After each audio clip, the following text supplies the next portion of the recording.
할렐루야.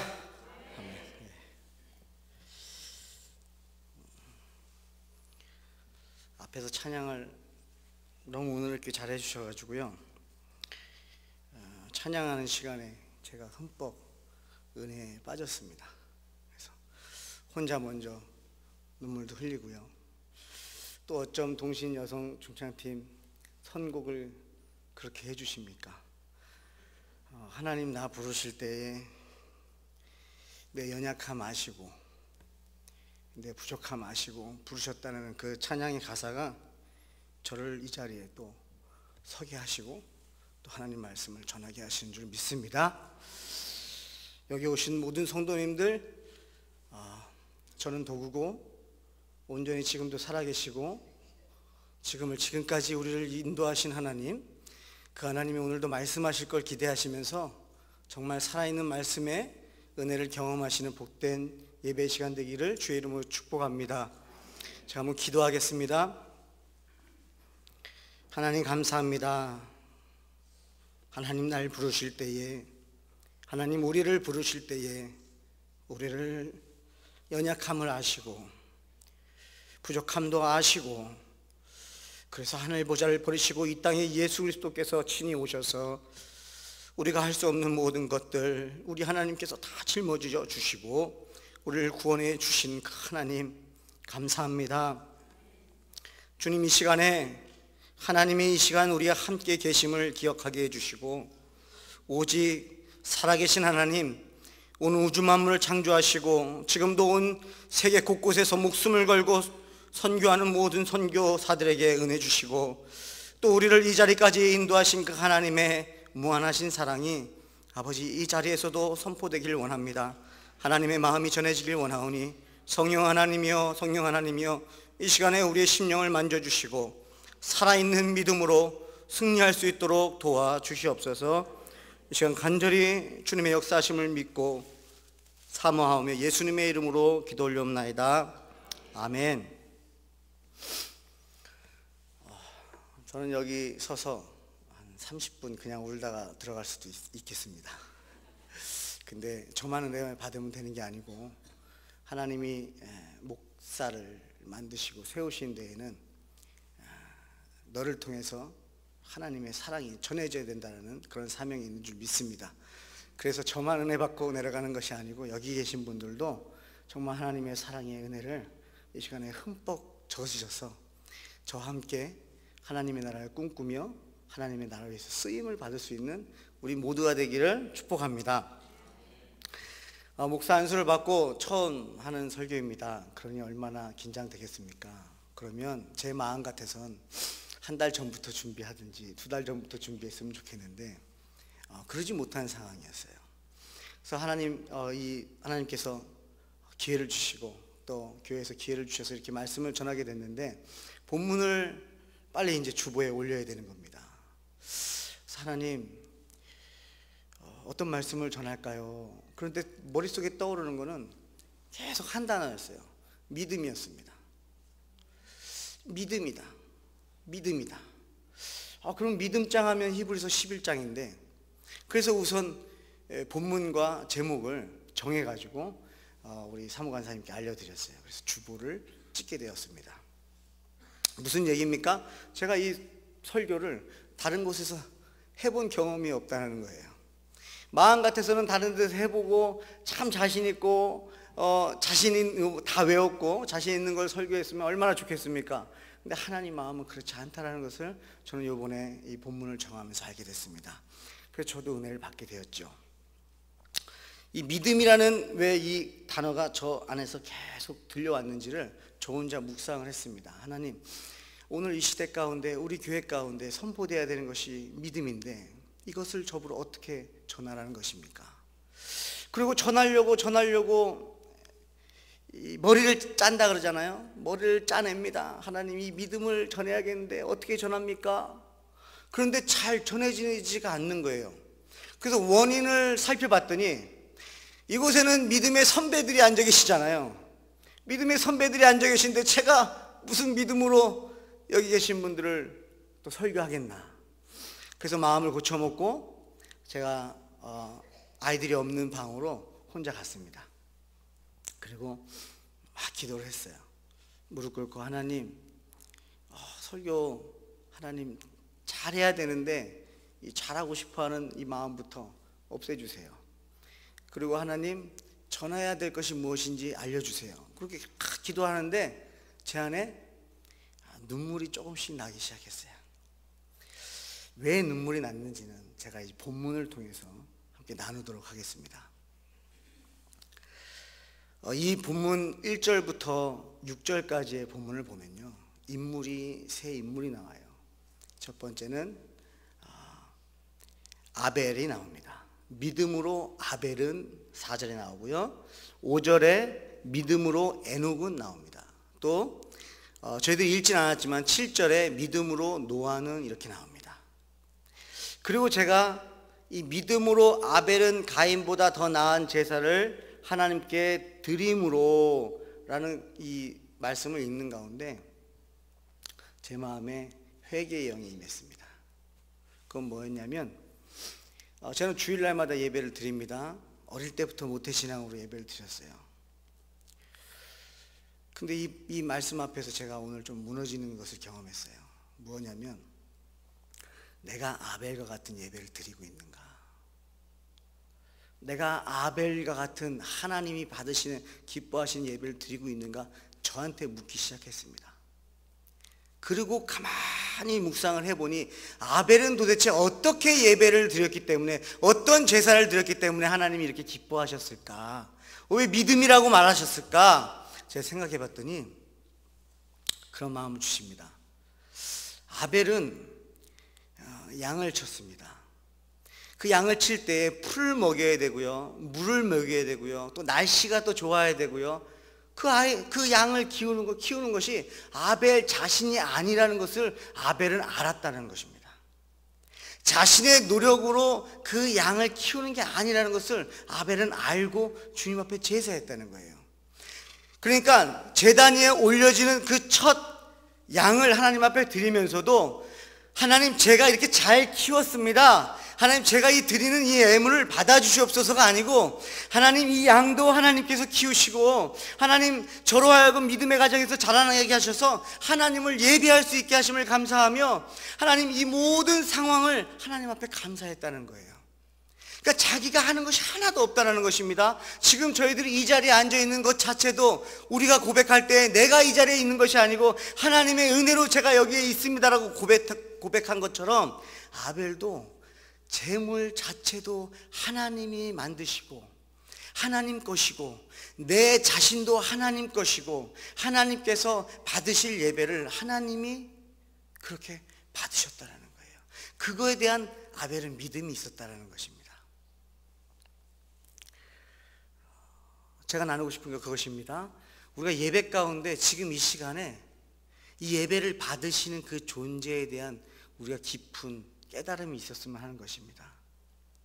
그냥 내가 시간이 돼서 나오는 것이 아니고, 그냥 내가 믿음의 가정에서 태어나서 하나님을 믿기 때문에 드리는 예배가 아니고, 하나님, 이 예배를 드릴 수 있게 하심을 감사합니다. 하나님, 내가 무언가를 드릴 수 있는 환경 주심을 감사합니다. 하나님이라는 그 존재에 대해서 다시 한번 기억하는 거예요. 예배가 무엇인지를 다시 한번 기억하고 회복하는 것입니다. 이게 첫 번째 하나님 저희한테 주신 깨달음이었어요. 충성아, 이제 네가 목사로서 이제는 증거가 돼야 되는데, 이제는 사람들이 너를 볼 텐데, 너 예배하는 자세, 예전에는 널 보지 않았을 수 있지만 이제는 목사로서 성도들이 널 볼 텐데, 하나님이 널 보시는데, 충성아, 이제는 예배의 자세를 잘 갖춰라. 이제는 평생 예배 드릴 때마다 이 아벨의 제사를 기억하며 제 마음을 하나님 앞에서 깨닫게 하셨어요. 이게 저한테 주신 첫 번째 은혜였어요. 예배가 회복돼야 될 줄 믿습니다. 예배는 하나님이 계신 거잖아요. 예배는 하나님 앞에 드리는 거잖아요. 하나님은 천지 만물을 창조하신 분이잖아요. 그분한테 우리가 나아가는 것입니다. 그때 우리 마음가짐은 대상이 누군가에 따라서 우리의 태도는 달라진다는 것이에요. 가인과 아벨의 제사가 저는 이 부분이 달라지지 않는가. 가인은 자신의 노력도 생각하지 않았을까? 자신이 정말 햇빛에 나가서 농사 짓고 피땀 흘려서 농사 지은 그 제물을 주님 앞에 드리면서 하나님, 내가 하나님 앞에 이렇게 드릴 수 있으면, 이런 마음으로 제사하지 않았는가? 근데 아벨은 모든 것이 하나님의 허락하심 속에서 예배 드린다는 거예요. 그러니까 드림 자체도 뭐 헌금이나 헌신이나 하나님 앞에 드리는 모든 것이 내 것을 드리는 것이 아니고 하나님이 나로 하여금 드릴 수 있게 하심이 우리 안에 감사로 자리 잡을 때에 그 감사의 예물을 우리 하나님이 받으시는 줄 믿습니다. 두 번째 나온 분이요, 에녹입니다.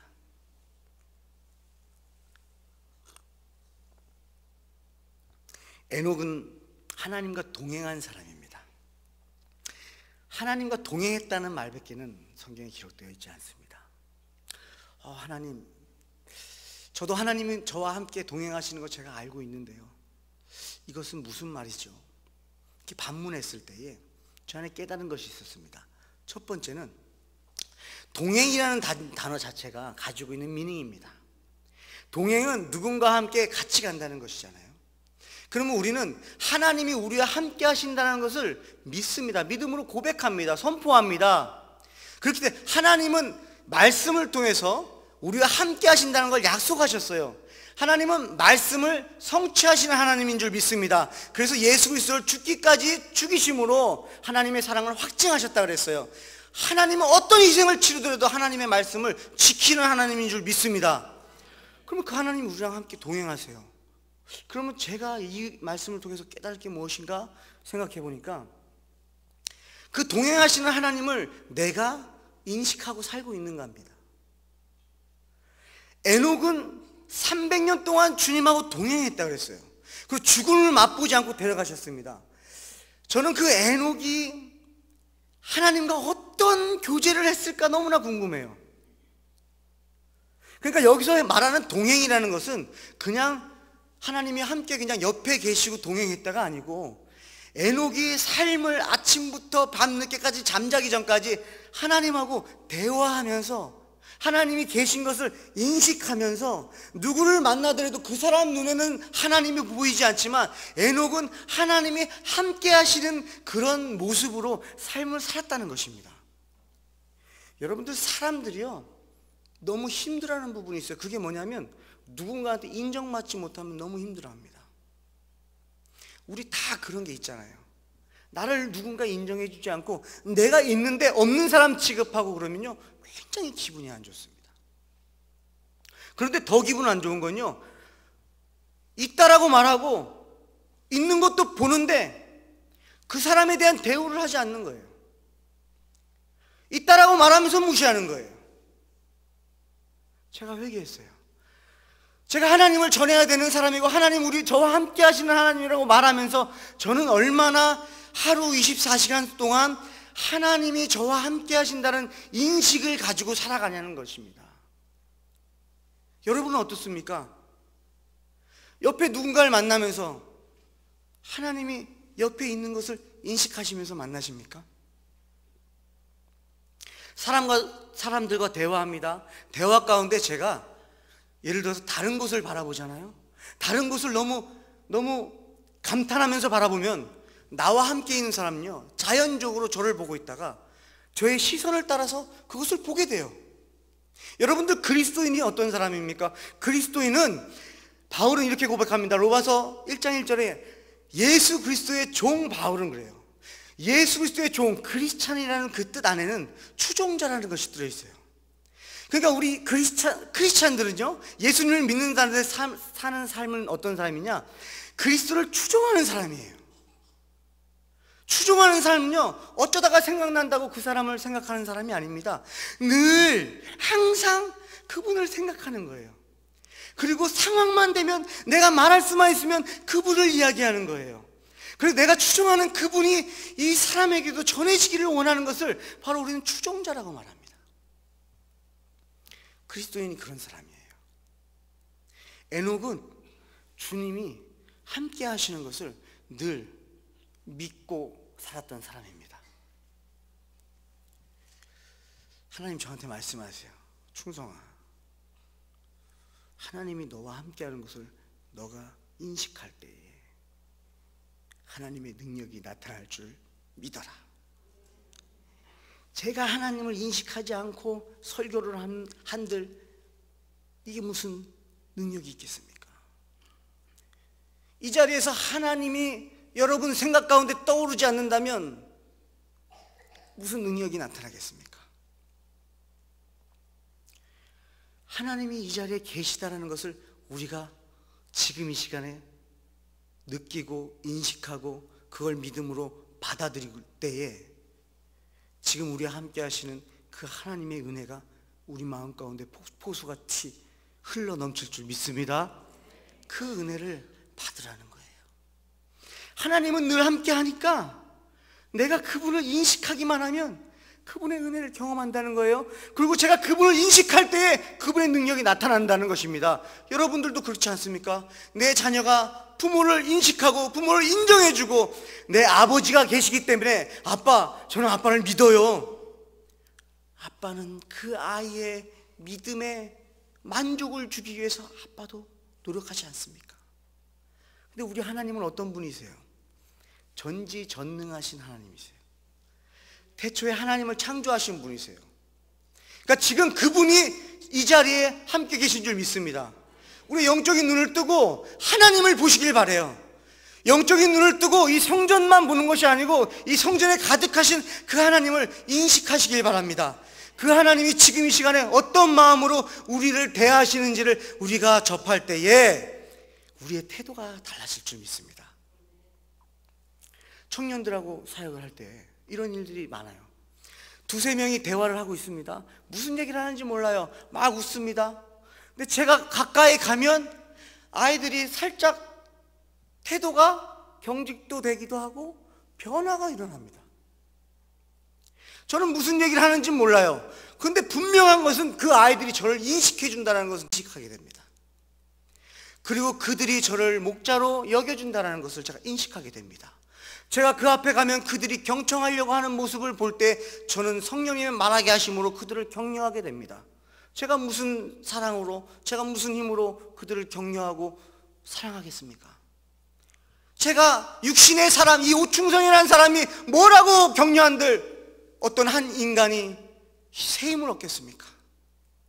성령의 감동하심으로 그들이 저를 주의 종으로 인식해 줄 때에 그래, 하나님이 너를 사랑한다, 너를 축복한다, 하나님 너와 함께 하시니까 그 믿음으로 나가 승리해라, 이렇게 말하는 거죠. 아이들이 저를 인식하는 거예요.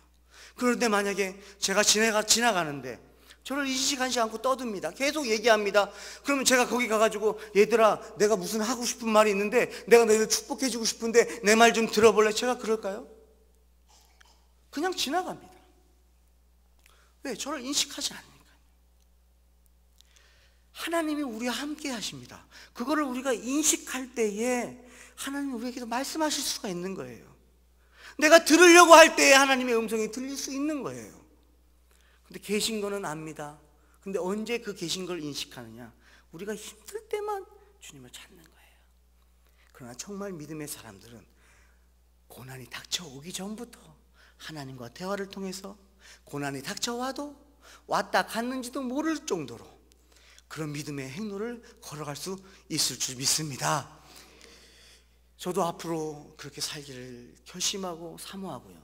여러분도 그런 결심이 있기를 주의 이름으로 축원합니다. 제가 믿음이라는 단어를 가지고 청년들에게 고백할 때 이렇게 말합니다. 분명히 나는 믿는 사람인데 내가 믿음 없음을 너무나 말씀을 통해서 보게 된다는 것이죠. 마가복음 16장 말씀을 보면요, 믿는 자들에게는 이런 표적이 따르니 이런 말씀이 있잖아요. 저는 그 말씀 대할 때마다 회개하게 됩니다. 하나님, 저는 하나님을 믿는데 왜 내 삶 가운데 귀신이 떠나가고 병이 낫고 뱀을 집으며 무슨 독을 마실지라도 해를 받지 않는, 이 해를 받지 않는 모든 환경에 영향받지 않고 기분도 변하지 않고 항상 기뻐하고 쉬지 않고 기도하는 범사에 감사하는 삶을 살아야 되는데, 왜 하나님 제 안에 왜 이런 일들이 일어납니까? 제가 믿음 없다는 거 아닙니까? 그러면 저는 바로 마가복음 9장으로 넘어갑니다. 마가복음 9장에는 귀신 들린 아이를 예수님 앞에 데려오는 장면이죠. 이 아이가 귀신이 들려서 불과 물에 자기 몸을 던진다는 거예요. 그러면서 아버지가 고백합니다. 예수님, 하실 수 있거든. 무슨 일이든 나를 불쌍히 여겨서 해달라는 고백을 합니다. 하실 수 있거든 저에게 해달라는 것이죠. 이렇게 말합니다. 하실 수 있거든 우리를 불쌍히 여기사 도와주옵소서 그래요. 그때 예수님이 이렇게 말씀하세요.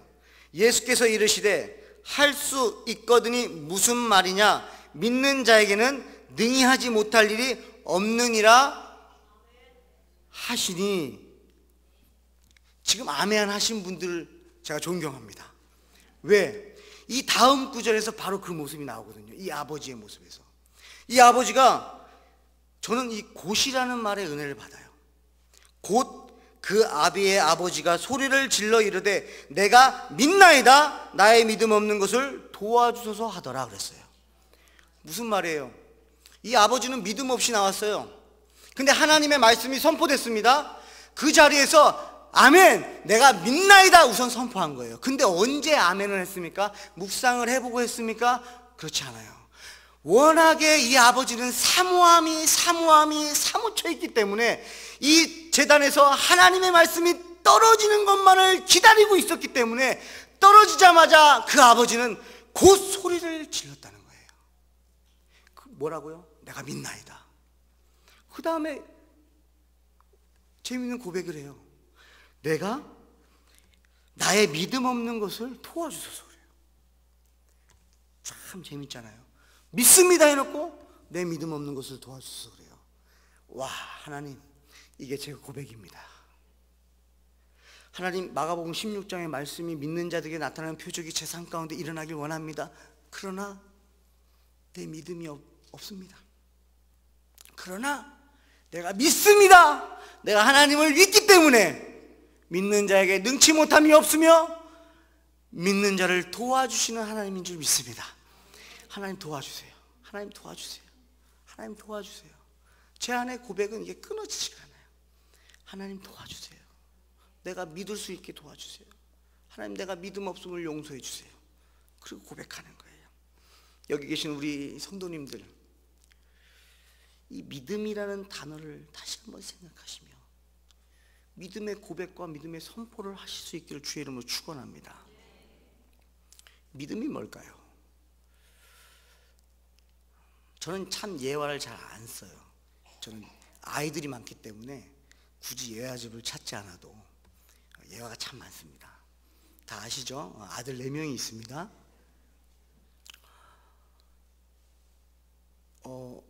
믿음의 또 선배님들 있잖아요. 부모님들 저한테 물어보세요. 제 아내한테도 물어보고, 텔레비전을 몇 개 해먹었습니까? 이렇게 물어보세요. 몇 개를 해먹다니요?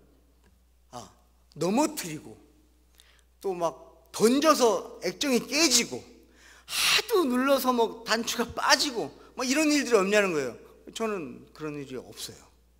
근데 한 가지 이런 일이 있어요. 애들이 한 3살, 4살 되면요, 왜 꼭 4명이 똑같습니다. 2살 때 4명이 다 비슷한 행동을 하는데요, 자꾸 올라가요. 손만 닿으면 올라가는 거예요.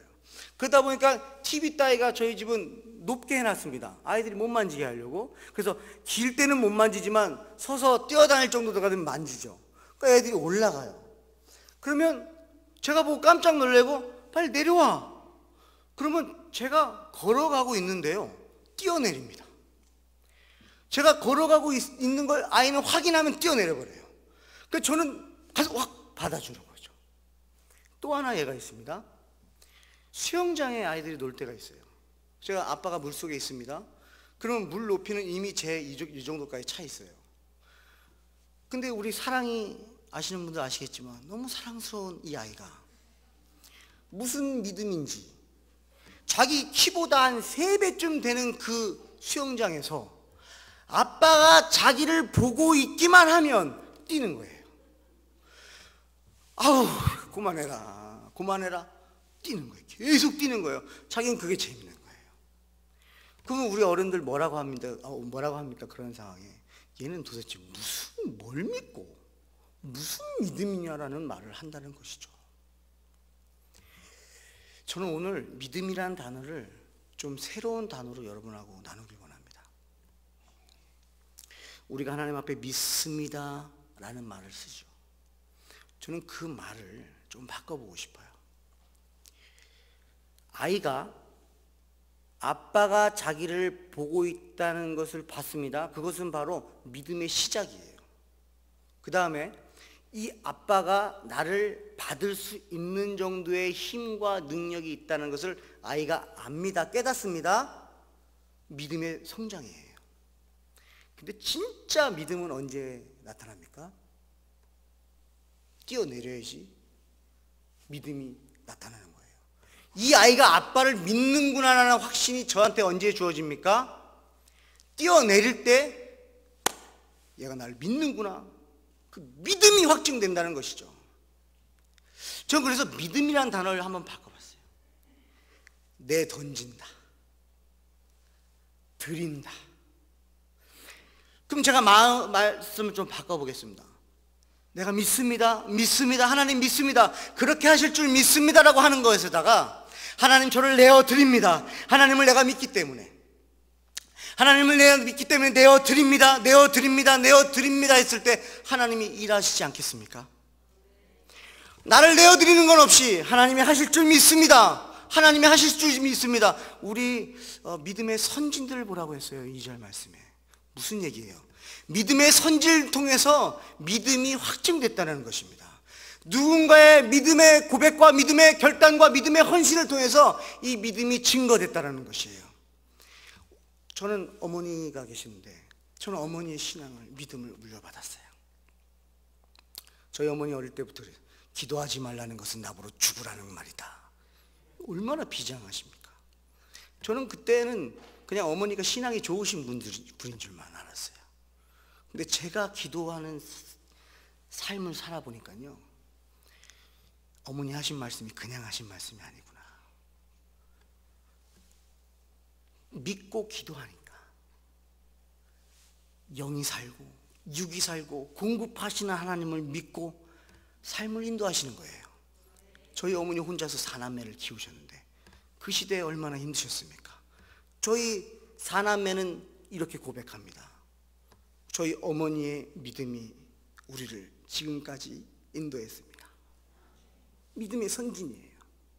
저는 성경에 나오는 믿음의 선진만 우리가 바라볼 것이 아니고 지금 현재 있는 우리 믿음의 선배들을 바라보기를 원합니다. 우리 후배들이 믿음의 선배들의 예배드리는 자세, 예배를 대하는 자세, 하나님을 대하는 자세를 우리 믿음의 후손들이 봐야 되는데 제가 그런 본이 되기를 소원합니다. 그 하나님이에요. 또 이런 질문을 좀 받습니다. 이제는 제가 목사님이니까 전도사 때 받은 질문이에요. 전도사님, 제가 이렇게 기도해도 됩니까? 이렇게 기도해도 됩니까? 이게 맞는 겁니까? 저게 맞는 겁니까? 이런 질문을 해요. 그러면 저는 이렇게밖에 말할 수가 없어요. 나도 모른다. 하나님만 아시는 거지. 그런데 한 가지 내가 짚어주고 싶은 게 있다. 너가 기도하는 대상이 누구냐? 하나님이라고 말은 하는데 그 하나님이 전지전능하신 분이냐? 진짜 창조주 하나님이냐? 우리를 각지에서 모으셔가지고 이 남가주 동신교회라는 이 공동체를 만드시고 우리를 모으시고 믿음의 공동체로 이렇게 만드신 게 하나님이냐? 내가 이 자리에 온 것이냐? 이것이 바로 하나님이라는 그 존재에 대한 믿음이 있다면요, 우리의 기도는 달라진다는 거예요. 내가 기도하는 대상이 구속하신 하나님, 전지전능하신 하나님, 창조주 하나님, 나와 동행하시는 하나님, 나의 머리숱까지도 세신 하나님을 우리가 믿고 기도하면 사실은 근심 걱정들이 그 순간에 사라진다는 것이죠. 그런 다음에 할 수 있는 기도는 하나예요. 그의 나라와 그의 의를 구합니다. 하나님, 우리 남가주 동신교회를 통해서 하나님이 이루실 일들을 이루실 줄 믿습니다. 지금 클라이막스가 아직 안 나왔는데 시간은 많이 갔어요. 마지막으로 정리합니다. 하나님을 믿는 사람은요, 기도하는 사람입니다. 다시 정리해드려요. 하나님을 믿는 사람은 그 하나님이라는 존재가 어떤 분인지를 먼저 아는 사람이어야 됩니다. 그냥 어디 산신령, 어떤 그냥 우상이 아닙니다. 하나님입니다. 하나님을 믿는 사람은요, 믿기 때문에 기도합니다. 그분이 움직이시니까. 그 기도 안 하겠습니까? 움직이시는데. 그래서 기도합니다. 그 다음에 기도하는 사람에게는요, 하나님의 꿈을 주십니다. 아멘. 마지막으로 우리 남가주 동신교회가 그 하나님의 꿈으로 가득했으면 좋겠습니다. 눈에 보이는 게 다가 아니라고 했어요. 눈에 보이는 것은 보이지 않는 거의 그림자에 불과합니다. 우리 동신교회를 움직이시는 분이 누구십니까? 하나님이세요. 여기서 시작했으면 좋겠습니다. 그리고 누군가를 리더로 세우고 또 구역에 세우고 하는 걸 누가 세웠냐? 하나님이라는 거예요. 이 믿음으로 우리를 내어드린 다음에 하나님의 일을 우리가 볼 수 있기를 주의 이름으로 축원합니다. 우리 찬양팀 한번 좀 나와주시고요.